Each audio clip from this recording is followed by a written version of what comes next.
who I'll just give him a quick introduction. You can read in the book.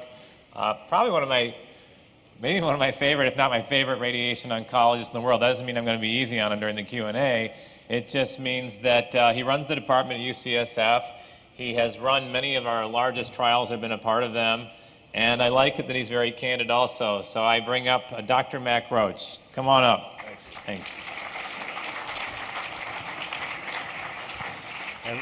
And he didn't even comment on our basketball games that we've had, and I'll have him explain that another time, how the dominance of an unstoppable hook.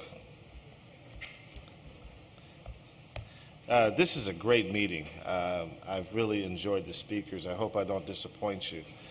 One of the things I like about the meeting is the doctors that have spoken. I've worked with many of these folks, and they're really committed to prostate cancer. So they've been doing it a long time. It's interesting to see us get grayer over the years. But anyway, so I'm going to talk about radiotherapy. And I apologize, my talk is a bit more technical than most of the other talks, and there's a lot of data here. But it's difficult to talk without doing that. And my goal is to remember and to respect the saying that everyone is entitled to their own opinion, but not their own facts. So I will try to spend my time focusing on data, which I consider to be factual, and there will be some opinions in here, but I find that frequently there's a lot of misinformation about prostate cancer in general and radiation in particular. So I'll talk about radiotherapy. Is it as effective as surgery? Short answer is maybe, and sometimes yes, sometimes maybe not, but I'll talk about some of the recent data. Hormone therapy, is there consistent evidence for short-term hormone therapy? What about the cardiac toxicity of hormone therapy? How big a problem is that? There are a lot of men that are afraid they're going to have a heart attack trying to be treated for their prostate cancer. And one of my favorite topics to talk about is what should be radiated? Should you just radiate the prostate? Do you really need to radiate the lymph nodes? One of my, again, favorite topics. So this paper was published in 2010. Mike Zalewski is a very famous radiation oncologist from Memorial Sloan Kettering, and he and I had some exchanges about this data before he published it. And they looked at the outcomes after radical prostatectomy and external beam radiation. And the main endpoint they were focusing on was metastatic disease, and they also looked at cause-specific survival. They took patients who had localized disease, and they compared IMRT to 81 Gray to radical prostatectomy, and both groups could receive some sort of additional treatment. We use the term salvage treatment, so the patients who had surgery first could have radiation afterwards or hormone therapy. And they concluded that the 8-year probability of freedom from metastatic disease was 97% for radical patients and 93% for radiation patients. And after adjusting for case mix, they concluded that radical was associated with a reduced risk of metastatic disease. And they also suggested that the prostate cancer-specific mortality was also lower in the patients who had surgery. They concluded that for the favorable patients, there really wasn't any difference between surgery and radiation, but that the difference was really seen in patients with intermediate and high-risk prostate cancer at 8 years. And this is the curve that shows the likelihood of metastatic disease, with surgery appearing to do a little bit better than radiation. So they concluded that for patients with low-risk disease, metastases were uncommon, and patients did fine.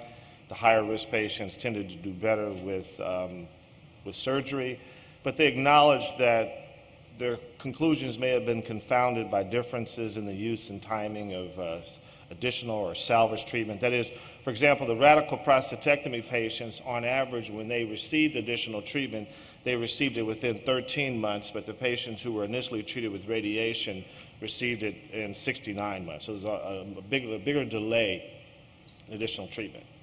So what are my problems with the comparison in this analysis? First of all, you have to realize that although Memorial Sloan Kettering is a great place and has done radiation for a long time, they were looking at patients that received IMRT but not IGRT. IGRT means image guided. And many centers around the U.S. more than 10 years ago realized that when a patient is on the table, you have problems with setup error and target motion. That is, the patient is not necessarily put on the table exactly the same position, and the prostate position varies every day. So for many years, people have used goal marker seeds or some other way of imaging the prostate location and adjusting for that, and we've done it for a long time. This group of patients treated at Memorial did not have image-guided therapy. So there were setup errors, and they treat their patients prone, and in the prone position that is on your stomach, when you breathe, the diaphragm causes the prostate to move, and you can actually have some patients who didn't quite get the dose they were supposed to get. That's sort of a minor technical detail. What about the value of salvage therapy? So again, within a year, many of the patients who needed additional treatment after surgery got it, but the patients who had radiation waited 5 years after they recurred to get additional treatment. I'll talk about that. And what about the risk? They said case adjustment. So in other words, they implied that they adjusted for differences in the population of patients. You know, patients that have radiation tend to have higher PSAs, higher Gleason scores, and higher stage, and they claim that they adjusted for that. How did they adjust for that? And that's an important detail in the analysis, which I'll talk about. I also have to disclose the fact that I favor brachytherapy over external beam radiation for curative intent in men with prostate cancer. The doses are higher. When properly performed, it's very convenient. And one of the reasons that brachytherapy is not as popular as it used to be in the United States is because the reimbursement for it is not as good as IMRT. And technically, it's difficult to do it well.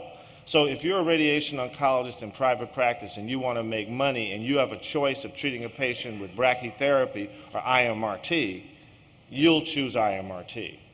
But in fact, we have data and others that actually well-done brachy is probably better than IMRT.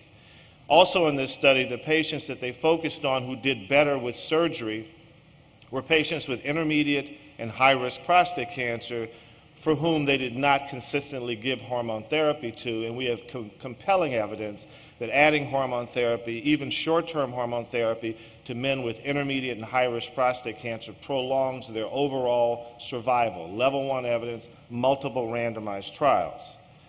And finally, they did not treat the pelvic lymph nodes in their intermediate and high-risk patients, and I'll talk about that near the end.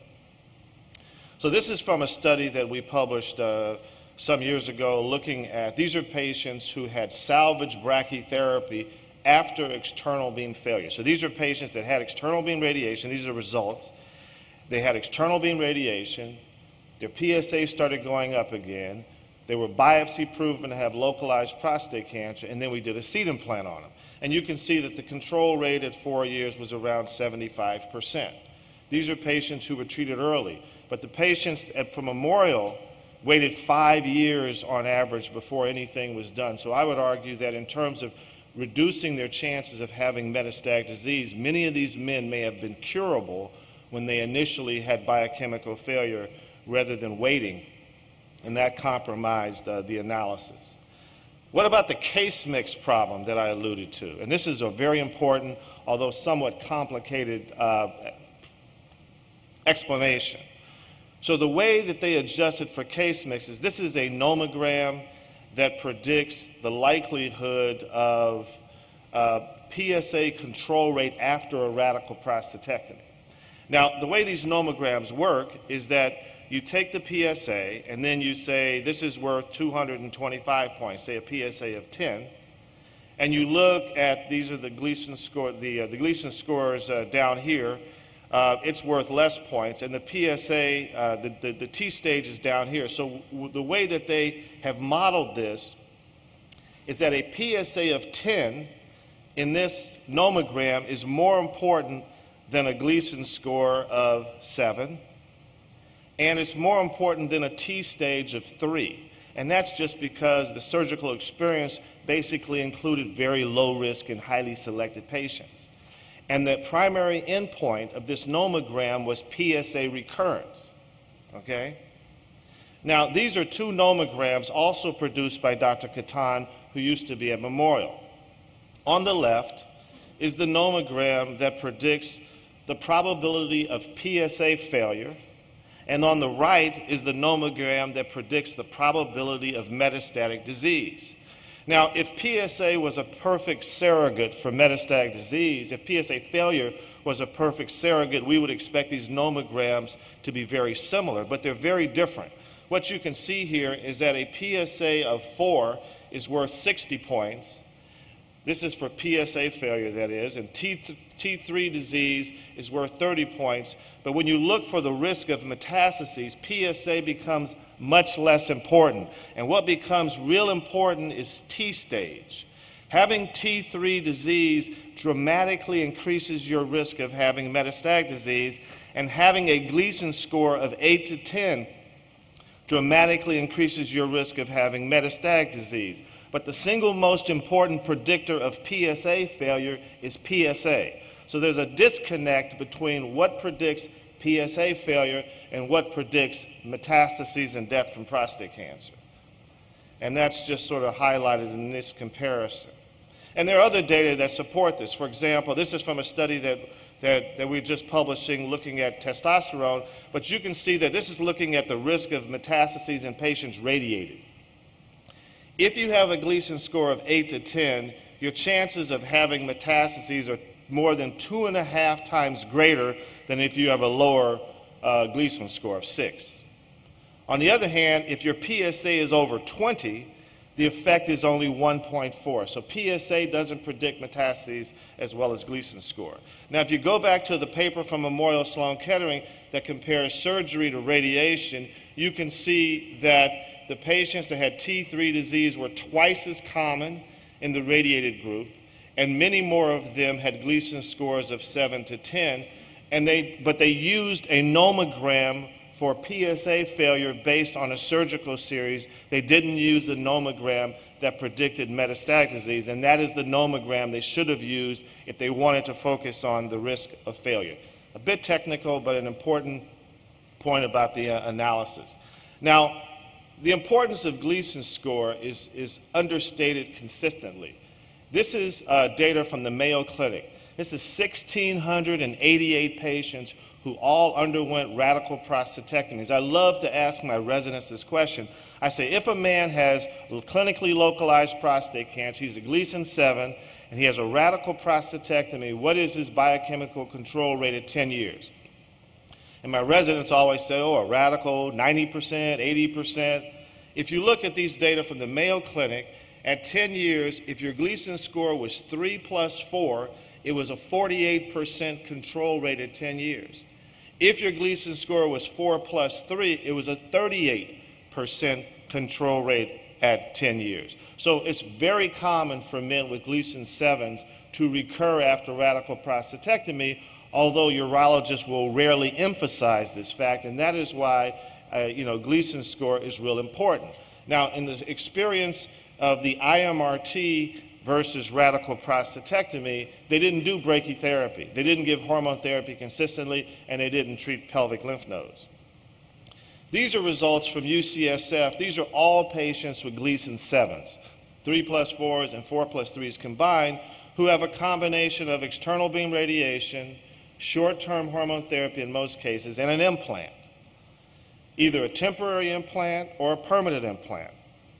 And you can see very high biochemical control rates. So when I started out, the question was, is radiotherapy as effective as radical prostatectomy in the treatment of prostate cancer? We don't know the answer to that question, but what I can tell you is that I think that a combination of implant and external beam and hormone therapy is clearly better than external beam radiation alone, just looking at the results. And I would argue that these results are comparable to any surgical series with Gleason 7s. If you looked at the addition of short-term hormone therapy, there's a suggestion that, in fact, even with the combination of external beam and implant, that hormone therapy short-term adds a little bit to the outcome. So I think that external beam radiation in an implant is better than external beam radiation alone.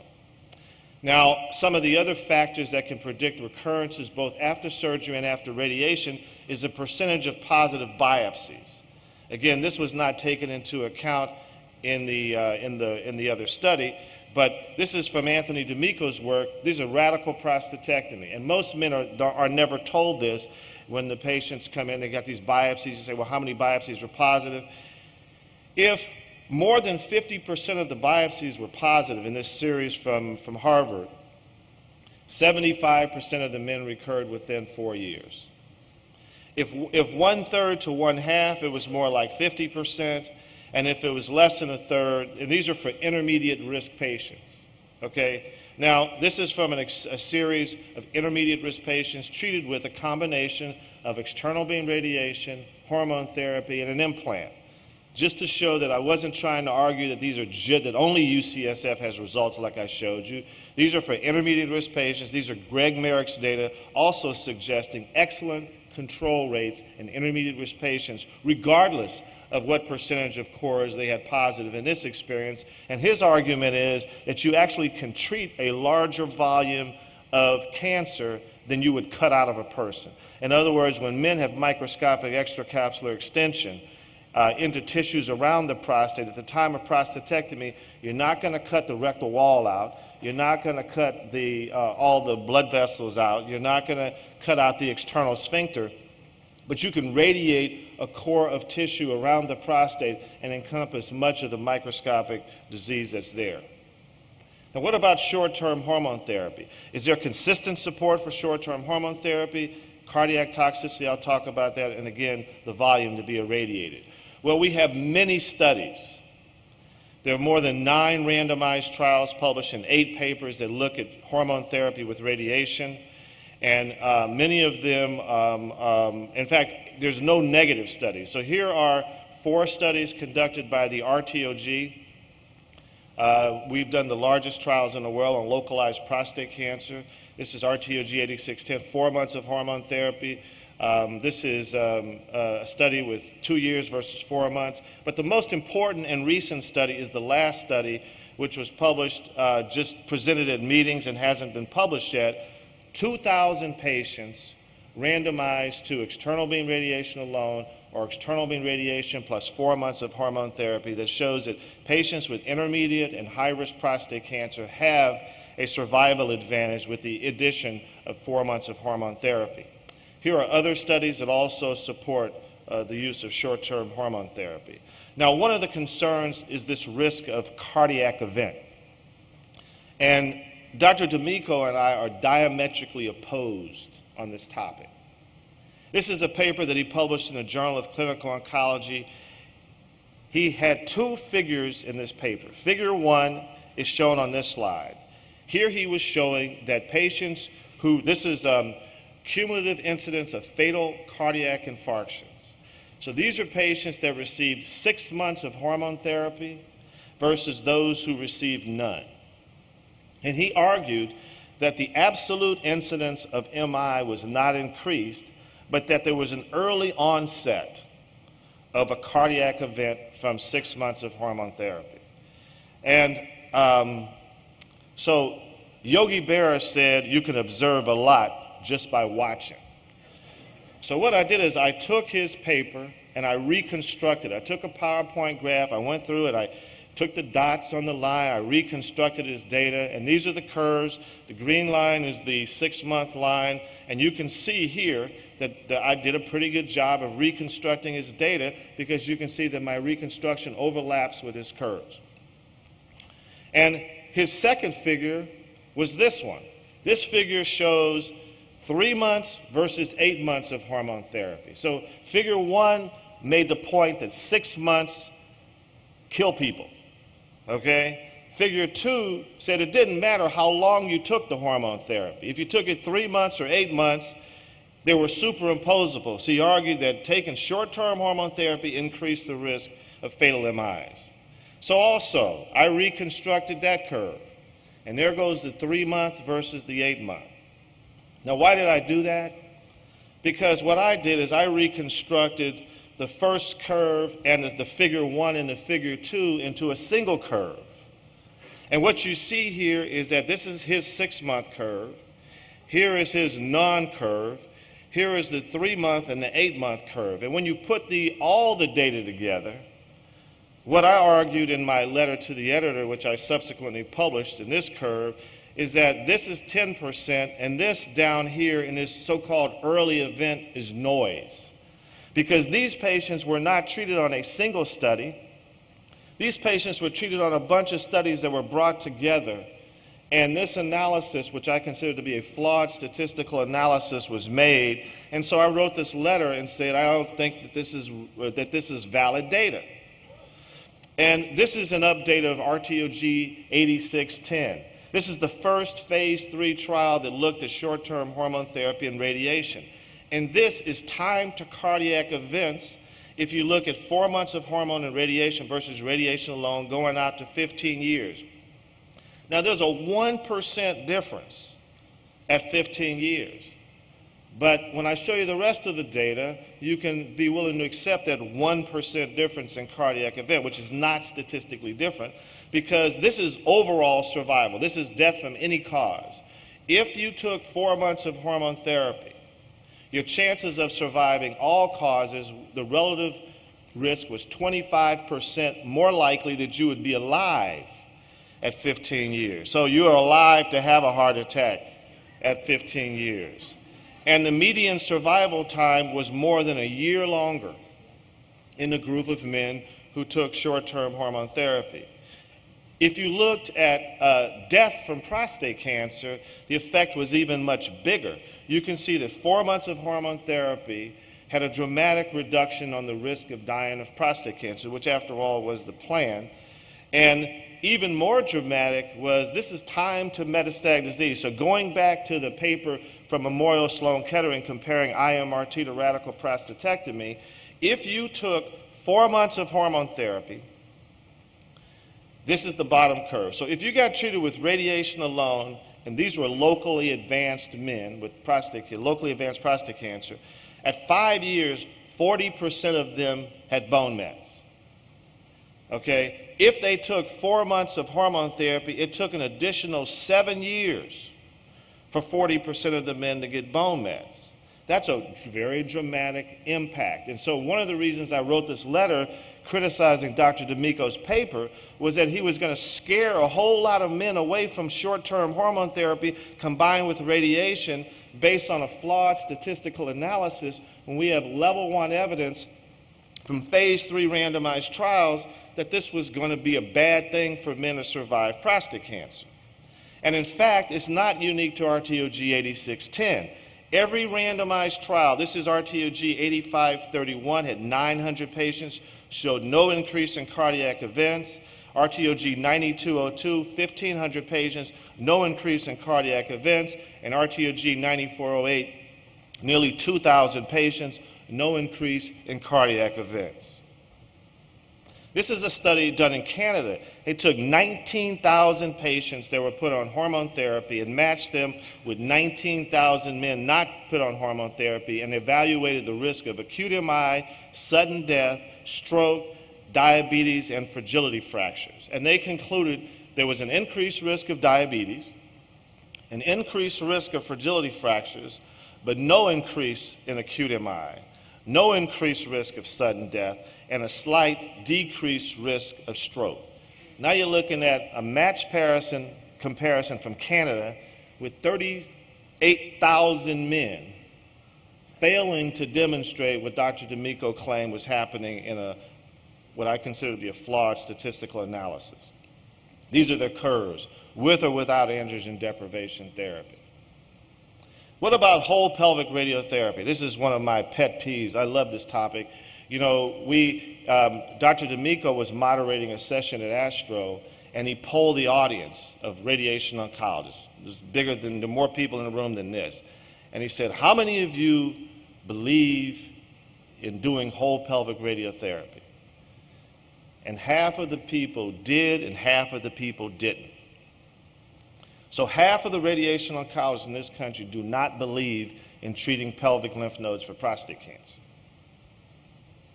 In fact, this is a letter that was published in the Journal of Clinical Oncology by Dr. Nguyen and Dr. D'Amico. And they said, we believe the use of pelvic fields should be restricted to men on studies. In other words, they say the standard of care should be only radiate the prostate. But does it make sense? First of all, if you're not a radiation oncologist, you may not know that for every other solid tumor that goes to the lymph nodes, we treat the lymph nodes. Breast cancer, GYN cancer, rectal cancer, head and neck cancer, all of those cancers that go to nodes, we routinely treat them all. So the assumption that prostate cancer was unique and therefore did not need to have the lymph nodes treated was a little bit strange. It is a radiosensitive tumor, and it does go to nodes. We can define the patients who are at risk. We do have data from a trial, which I'll talk about. There are other studies that contradict it. I'll talk a little bit about that. But there are surgical data that suggest there may be benefit to taking out lymph nodes that are involved by cancer.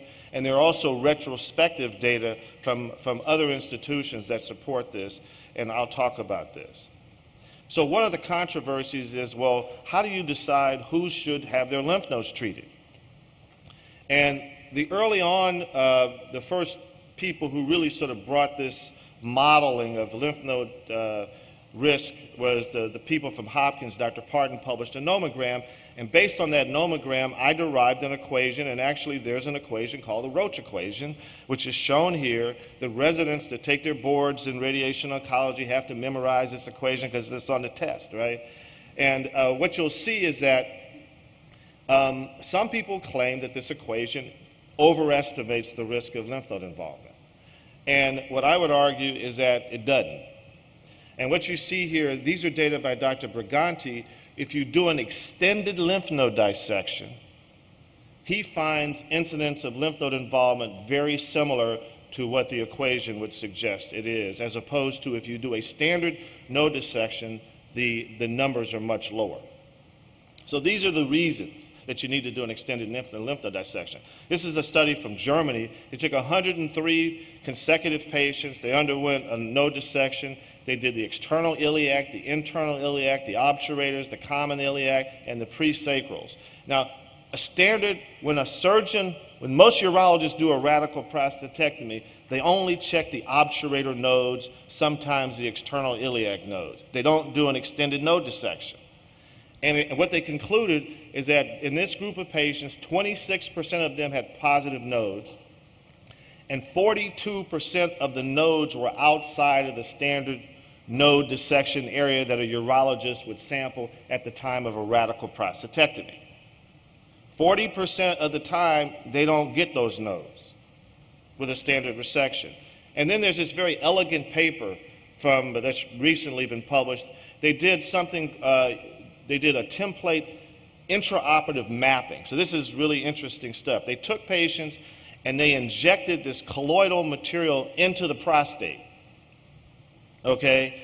And then they intraoperatively took a gamma probe and actually tracked down where the radioactivity that they injected into the prostate, where it went in the patient's body to make sure that they got all the nodes that were drained by this injection. And then they went back and took out the rest of the nodes to see, because there's some nodes don't take it up. They did the rest of the nodes. And they found that 99% of the cancers that were found in the nodes were detected by the radioactivity. So in other words, sentinel node imaging or sentinel node detection is a very accurate way of telling where the prostate drainage is. So if you inject a material into the prostate, it will drain the same way the lymph nodes drain from the prostate.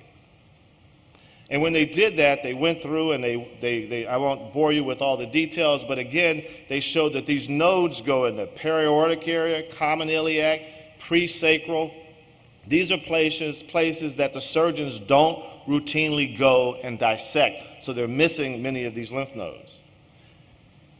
And the bottom line is that 38% of the nodes would have been detected by the standard lymph node dissection, and 63% by the extended lymph node dissection.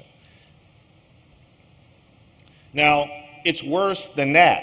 Okay, I've already shown you that if you don't do an extended node dissection, you won't find the nodes. If a pathologist, if a urologist hands a pathologist a lymph node, and the urologist looks through the lymph node and says there's no cancer in this lymph node, they're wrong between 13 and 30% of the time if you use a molecular assay to study the node with greater precision. So you can use, in this case from Baylor, they did RT-PCR on human HK2. If you use other kinds of stains, if you do quantitative PSA copy number, or if you do RT-CPR for other kinds of markers, you can see the same pattern. And this is an example from Baylor. So these are 199 patients. Their nodes were all supposed to be negative. These are N0 nodes, but they kept this tissue. They then went and did RT-PCR on these nodes, and they found that in 20% of these quote-unquote negative nodes, there was evidence of involvement. And if it was positive by this assay, there was a higher risk of death from prostate cancer, PSA failure, and the like. So the assumption that the incidence of lymph node involvement is very low in men with prostate cancer is generally incorrect. This is an example from Hopkins where there were two surgeons that had different philosophies about doing their radical prostatectomies. One of them tended to do an extended dissection, and the other one tended to do a limited dissection.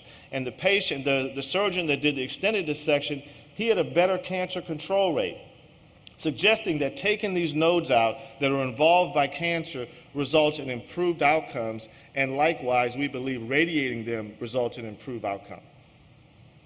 Now, there's a randomized trial, which I'm not going to go into a lot of detail about, but this is called RTOG 9413, and we did this study. We published it back in 2003, and we showed that the recurrence rates were improved if you radiated the lymph nodes. And this table is busy, but the main take-home message here is that there were two studies that said there was no value to pelvic nodal radiation. These are all studies that I am aware of that use external beam radiation and try to evaluate whether pelvic lymph node radiation was beneficial or not. All the studies in black said yes, and the studies in red said no. Now, the first study up here that's listed is from a retrospective study from UCSF, one of my residents we wrote many years ago. This is University of Michigan. This is our randomized trial, the third one down. Skip down here. This is retrospective data from Stanford in post-op patients. This is a study in Italy in node-positive patients. The second to the bottom is a study from Yale with high-risk patients, and this is a study from Poland. So you have 1, 2, 3, 4, 5, 6, 7 studies. They all say radiate the pelvic lymph nodes. And there's two studies that say don't radiate the pelvic lymph nodes. Well, let's talk about those studies. The first one is a study by a guy named Jacob from Fox Chase. They titled this Dose Escalation in Patients with Greater than 15% Risk of Lymph Node Involvement, because the randomized trial that we published, the eligibility was risk of lymph node involvement of greater than 15%. So they were specifically trying to argue against the findings from our randomized trial. So they had 420 patients. They compared what they call whole pelvis versus partial pelvis versus prostate-only treatment. They looked at hormones, radiation dose, and they concluded that radiation dose was the most important thing, and there was no value to pelvic radiation. But this was a retrospective study, not a prospective study. They only had 67 patients who received hormone therapy. The data for whole pelvic radiotherapy suggests you need to give it with hormone therapy, so that's a problem with the study.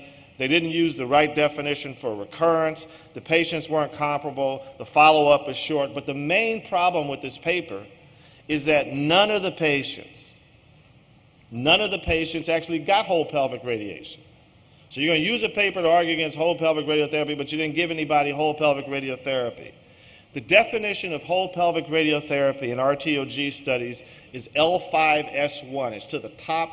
It's right at the bottom of the L5 vertebral body and where the sacral area starts. These are what they called, on these two slides, this is what they call partial pelvis and this is what they call whole pelvis. Many radiation oncologists, I've sent patients to radiation oncologists in the community, and I said, I want you to treat the lymph nodes. And the doctor said, oh yes, I treat the lymph nodes. And what they mean is they treat the true pelvis, that is the bottom part of the pelvis, but they don't treat the whole pelvis. Now, RTOG 9413, the phase 3 study that we did that showed the benefits of whole pelvic radiotherapy, the minimum field size had to be all the way up at L5S1. And the maximum field size for prostate only was as big as their mini pelvis field shown here, and I'll show you that. So we did analysis. So what I have here is this is the field size that, so L5S1 is up here. This is the median field size.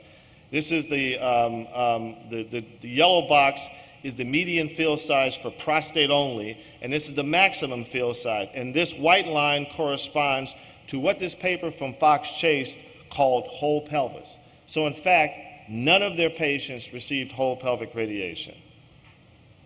Now the importance of field size is shown here. The blue is the maximum field size for prostate only. This is the median field size for prostate only. Now I'm going to call this mini pelvis. The blue line is mini pelvis. The red line is whole pelvis. This is from the slide where they did the gamma counter detection of nodes.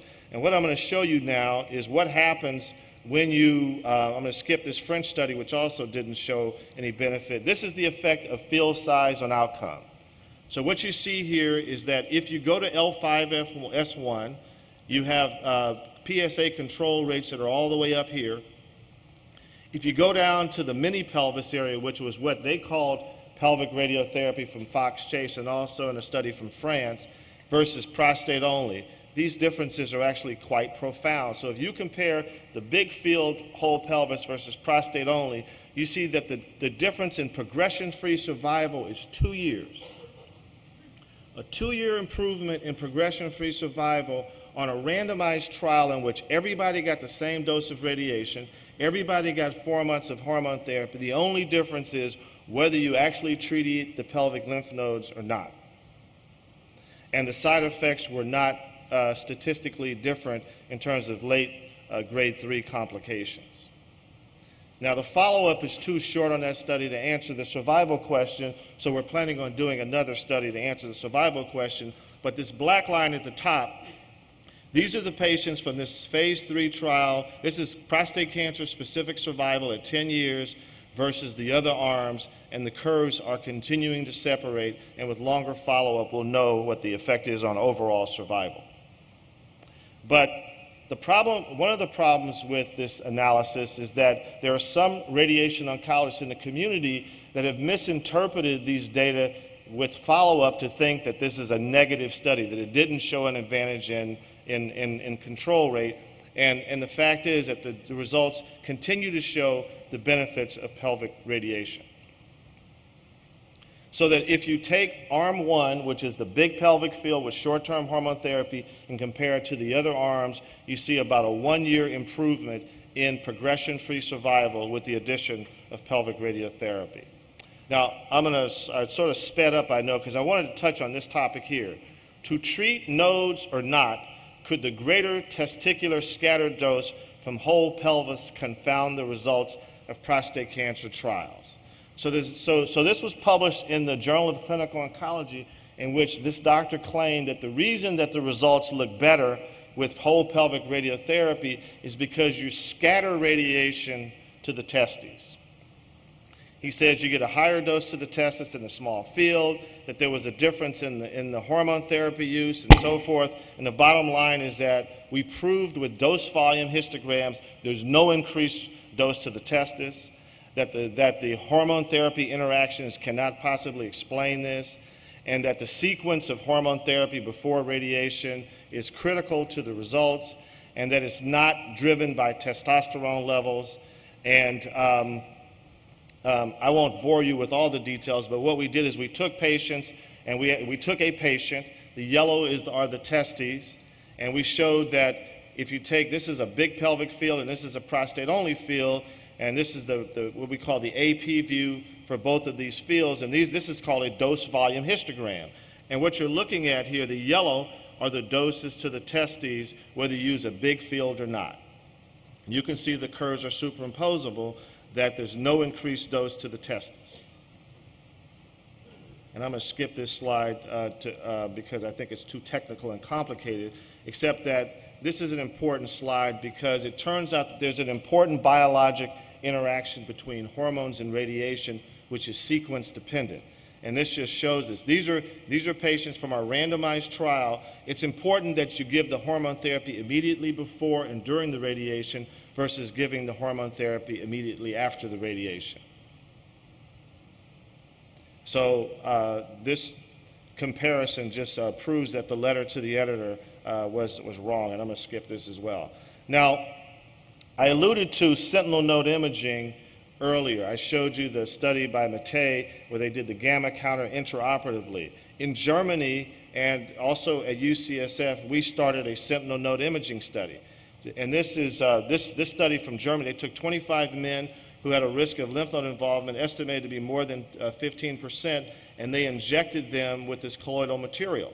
And this is the distribution of places that the material went. 35% went to the external iliac, 18% internal iliac, 11% common iliac, 8% perirectal. Why is that significant? Well, if you then design your radiation field, 78% of the patients and 36% of the nodes that were localized by sentinel node imaging would have been missed by the traditional fields that doctors designed to do the radiation. And this is, Dr. Strum alluded to this earlier, that unfortunately we as a country have fallen behind Europe in terms of imaging for prostate cancer. Not only, and I'll talk about the nanoparticles, but also with sentinel node imaging. Here's a simple, relatively simple modality, injecting the prostate. It tells you where it goes in the pelvis, and you can use it to design the radiation fields. And 9% of the external iliac nodes would be missed, 7% of the perirectal nodes would be missed, 6% of the common iliac, and 6% of the presacral nodes are missed with standard radiation fields if you don't do sentinel node imaging. Now, this is actually a picture of a patient that we did sentinel node imaging on. What you can see is this bright spot corresponds to one of the sentinel nodes that drain. So we inject this material in the prostate. We then do combined imaging with SPECT and CT. Now, Dr. Strum alluded to this nanoparticle data. He showed that there were some studies that suggested the sensitivity and specificity in the 90s for determining lymph nodes. He actually suggested that it could pick up cancer deposits as small as 4 millimeters. In fact, you can pick up cancer deposits as small as 1 millimeter, because what happens is if you have a 1 millimeter focus of cancer, there tends to be normal tissue reaction around the cancer, which creates a 3 millimeter focus of a defect. So the cancer is not 3 millimeters, but you can pick up a 3 millimeter defect, which can actually help you select the cancer. And the way this works is that as you look up here, when you inject this iron material in the prostate, the node, which was white before, becomes black. And if you look here, this node became black, but there's a white defect in it, and this corresponds to where the cancer deposit is in the lymph node. And this is actually from a patient who we treated at UCSF who went to the Netherlands, had a Combidex scan done, and we designed the radiation so that the red areas, which are nodes that are considered to be abnormal, were selectively targeted using IMRT to treat those nodes to an extra dose and to make sure that we accurately place the dose each day prior to each treatment to make sure that those nodes were covered. So, in conclusion, aggressive and comprehensive radiotherapy appears to yield outcomes that are similar to radical prostatectomy. Maybe better, maybe not, but certainly comparable. If you look at the results I presented that had Gleason 7s, I think our results with Gleason 7 patients is as good as any surgical series. Is there consistent support for short-term hormone therapy in appropriately selected patients? Yes. Low-risk patients should not take hormone therapy. Low-risk patients should take zero hormone therapy. Unless you're trying to shrink the prostate prior to a seed implant or something like that, low-risk patients do not benefit from hormone therapy. But intermediate risk and high-risk patients who are going to be treated with external beam radiation do benefit. Hormone therapy prior to radical prostatectomy doesn't work and shouldn't be done. And we have no good evidence to support the idea that hormone therapy increases the risk of a heart attack in a man who's taken hormone therapy with radiation for prostate cancer. Only a phase 3 trial, and we're going to launch one hopefully this year, will determine whether whole pelvic radiotherapy prolongs overall survival. But we do know that it delays recurrences based on the largest phase 3 trial completed today, RTOG 9413. And I think that the big future direction for those of us using radiotherapy is really about imaging. It's about PET. You know, we use PET for head and neck and other cancers, but we're using FDG PET. We should be using choline PET, acetate PET, leucine PET. Some other agents are much better. The nanoparticle imaging data that were alluded to, we're very much invested in trying to launch a study to test that in the appropriate setting. And also sentinel node imaging, and there's some other exciting agents that also may be useful. But with respect to cancer treatment, if you don't know where the cancer is, you cannot accurately treat it. If it's beyond the radiation field, you need to know that. If it's in a place that can be radiated effectively, it should be. But the notion that just radiating the prostate is adequate treatment for men with high-risk prostate cancer, I very strongly disagree with. And I'll close with this last slide. The wise boldly pick up a truth as soon as they hear it. Thank you so much for your attention.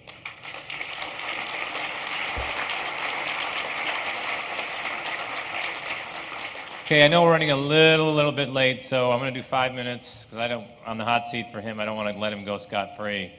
And then we'll give it a break, and we'll do the break for, say, 15 minutes and come back about 10:02. So give me about 5 minutes here with Dr. Roach, and let's see what we can get out of him.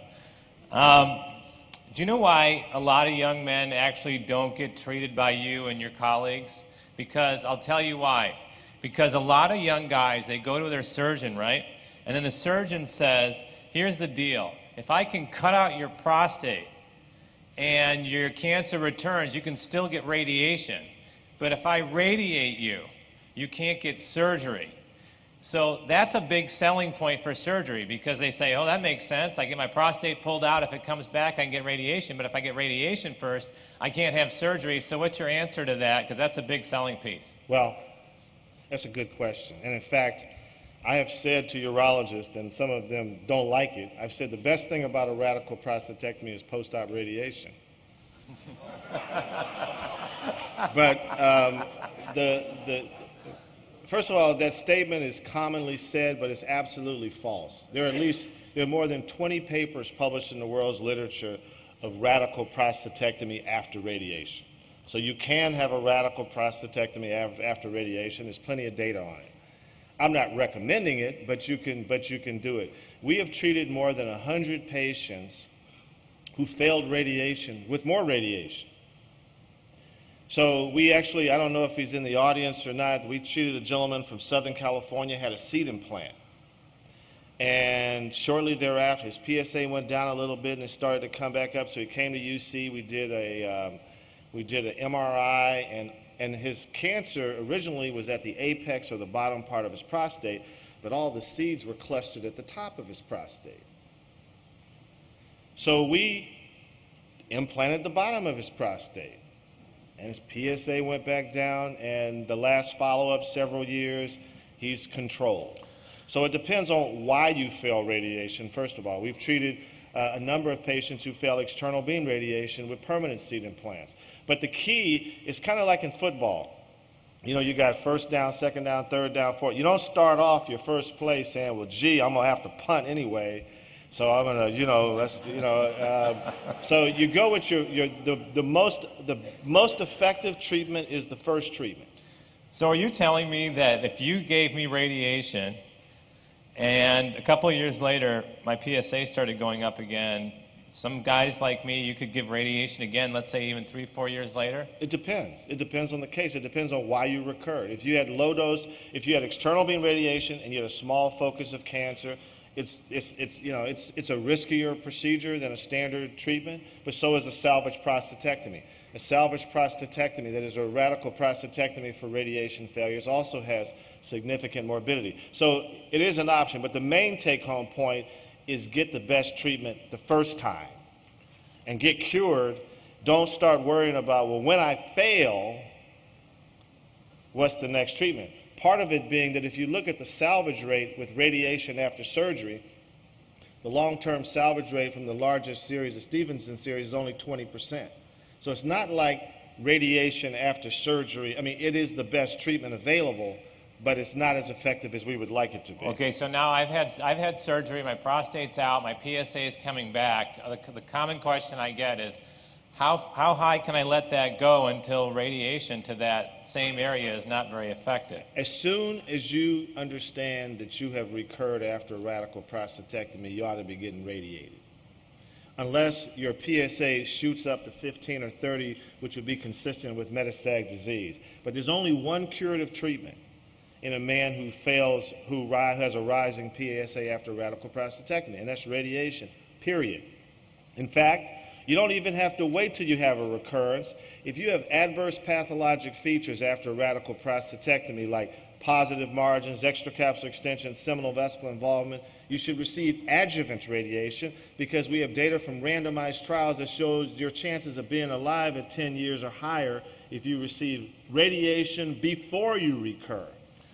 Okay, but then if I've got really bad disease, the guy from Harvard says all I need is 6 months of hormone therapy, and Mac Roach is telling me I need more than 6 months. I might need like a year or two is what I understood. So who's right here? Because obviously the patient wants less hormone therapy. How long is a guy supposed to be on hormone therapy with radiation? Okay, so for patients with very high-risk disease, that is Gleason 8, T3 disease, high PSA, bulky, locally advanced disease, long-term hormone therapy, there's no question, multiple phase 3 randomized trials, RTOG 8531. That means the study started back in 1985, showed long-term hormone therapy prolonged survival. 2 big European studies led by Dr. Bola showed that 3 years prolonged survival. RTOG 9202 with 1,500 patients compared 4 months of hormone therapy with 2 years of hormone therapy and showed a dramatic impact on survival in patients with high-risk disease. So there's no question, if you're being treated with external beam radiation, you should receive long-term hormone therapy with high-risk disease, with bulky high-risk disease. Long-term being minimally 2 years is the shortest duration of long-term hormone therapy in phase 3 randomized trials that shows a big impact on survival. And when does that hormone shot start? Does it start at the time my radiation starts, or does it start 3 months before radiation starts? It usually starts a little bit before. There's variability. Some people started 2 months before. Some people started a month before. RTOG 8531 started actually after radiation was finished, but then continued it for life. So they haven't all been consistent, but usually you should start it before the radiation, at least 2 months before the radiation. Are you going to bring Comodex or some kind of imaging procedure to UCSF? Is that what I'm hearing? I have been invited to write a study by using ferromoxetol, and we have a plan to do that. So that is a plan that we're working on. So it's possible that we could get Comodex or something like that from you that was discussed earlier in 2010, 2011, when? 2011. 2011. Okay. Well, don't clap for him yet. Wait till he brings it. So I was also reading something else. How about a biopsy? Let's say the PSA is coming up after radiation, and is it okay to get as a biopsy tell me something a year after radiation, the PSA is coming up? Do you do biopsies after radiation? We do biopsies if the PSAs, we don't usually do it in the first year. Biopsies in the first couple of years after radiation are generally unreliable.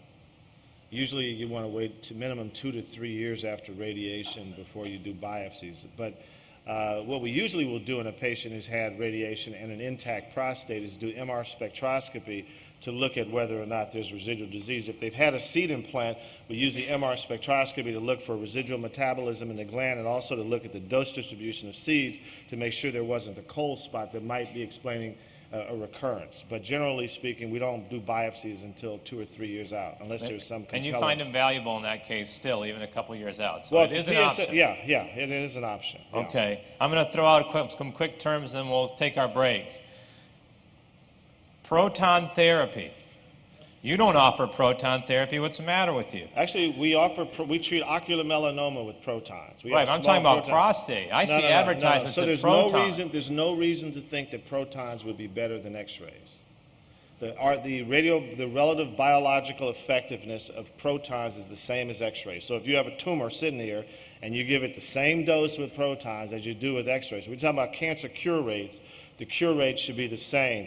But the dose, if you look at PSA response, the PSA response with brachytherapy is more dramatic than the PSA response with protons because the dose is a lot higher. So if you look at the randomized trial with protons, you look at the percentage of patients who had a PSA of less than 0.5, much higher percentage of patients at PSAs of less than 0.5 with a good implant than with protons. And that's not surprising because the dose is much higher with brachytherapy. But are there less side effects with protons? That's what I've seen an advertisement that says there's less side effects than the kind you get. There are no good data to prove that the side effects are less. Okay, so if seeds are better than all of this and you really like seeds, but yet no one makes any money off seeds and no one's offering it, where am I going to go around here to get it? Well, seeds are not, so one of the points that Dr. Mulhall made was that, it's not seeds that are better.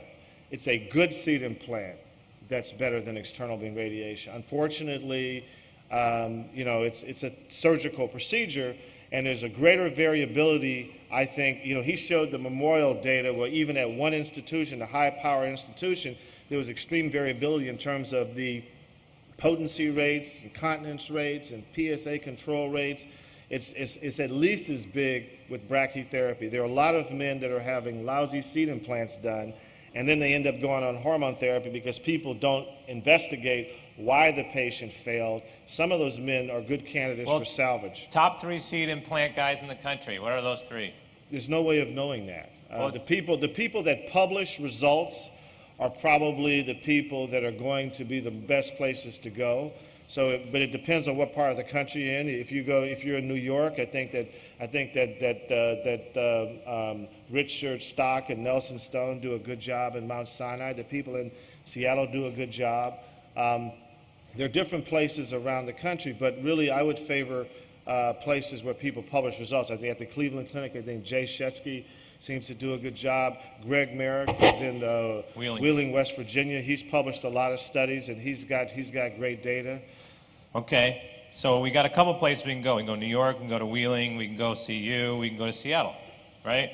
One last item here. I just read about CyberKnife, and I read about this thing called SBRT. And see, I don't need to get radiation now for 5 weeks. It says all I need radiation is for 5 days every other day, and you're done. And it's equivalent to what you give.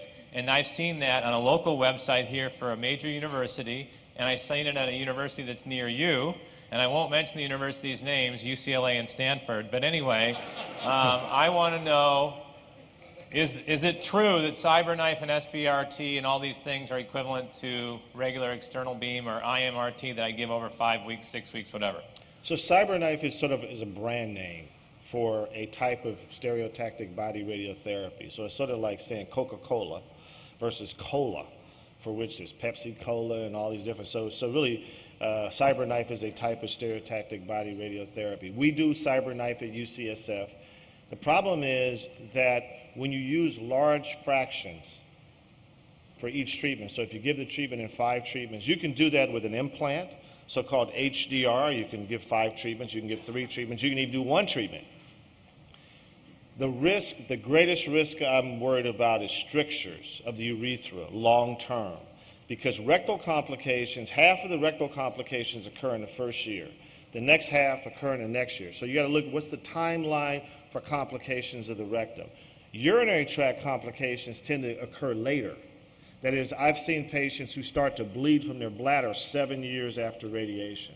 So we don't have the kind of follow-up I would like to have before I have a high degree of confidence in saying that CyberKnife should be a standard practice. Having said that, we do it at UCSF. There's some biological reasons to think that it should be good, but it's only for treating the prostate. If you have a low-risk patient, why would I take a chance with CyberKnife if I could get a good permanent implant for which there's more than 20 years of follow-up with adequate information? There's no reason to think that CyberKnife is necessarily going to be better, because the question is, what fraction sizes do you use? What margins do you use? What should the urethral dose be? There are technical details that haven't been worked out for CyberKnife. And for high-risk patients, you need to have your lymph nodes treated, and you need to be on hormone therapy. So you could use CyberKnife to boost the prostate the way you would with HDR, a permanent implant, but there's still some uncertainty about what the optimal way to give it is. It's certainly not something that's proven as being the best treatment. So CyberKnife gets a lot of commercials. SBRT does. If you're low risk, I'm not so sure it's a good idea. It is interesting, but you're a guinea pig. That's basically what you're saying, right? And so Correct. let me ask you one more question, then I'm going to throw you a softball question, then we're done. 3 papers this summer, 3. One from Sloan Kettering, which you know about. I was actually with you when we got the paper. Shows that if you have low cholesterol, you're on a statin drug, going into radiation and after radiation, possibly lowering your cholesterol acts as a radiosensitizer so you get a better outcome from radiation. Do you buy it? And do you mind if your patients want to go on a statin drug during the time of radiation to get a better outcome? I have nothing against that. I think it's interesting data. I don't know whether there are other kinds of biases that may explain that. Maybe people that are more health conscious, there could be. But I think that there could be something real there. There's certainly interesting data that support it. So I think that statins may, at one point, it'd be nice if we could do a study to prove it. Right. But I'm certainly not opposed to it. So remember, statin being Lipitor, Pravachol, Zocor, Crestor, all your cholesterol-lowering drugs. It looks interesting that it might enhance the efficacy of radiation. Who is your favorite non-steroid-taking professional baseball player, and what is his relationship to you before you leave the stage? Well, no. So he's alluding to my uncle, Hank Aaron. Yeah, so I was at I should have put a slide. I could have put a slide. You could have put a here. slide. So, I just made you famous. So I was in the family box. I'm one of the few people in the world who was in the family box when Hank hit 715, and at the ballpark when Barry hit 756. So I was there for both of those big moments. But I recently had the opportunity to be at the Cooperstown because last year they opened up an exhibit, and this year we had a family gathering. Only 2 baseball players have their own private section in Cooperstown, Babe Ruth and Hank Aaron. Hank is the nicest guy, great. He's a great gentleman, and his #1 priority right now in the world is his grandkids. He's just a great granddad. And when I was at the game with Barry, when Barry hit the ball, I was sitting there in the audience thinking, gee, I wish Hank would have said something. And then he came on the big screen TV, and he gave all the kudos to Barry. He said, I'm stepping aside, you're the king, blah, blah, blah, blah, blah. I called Hank up the next morning on my way to work. I said, Hank, that was so classy. I was very proud of you. And he's always been that way. So, yeah. So that's a great guy. story. Yeah. Now,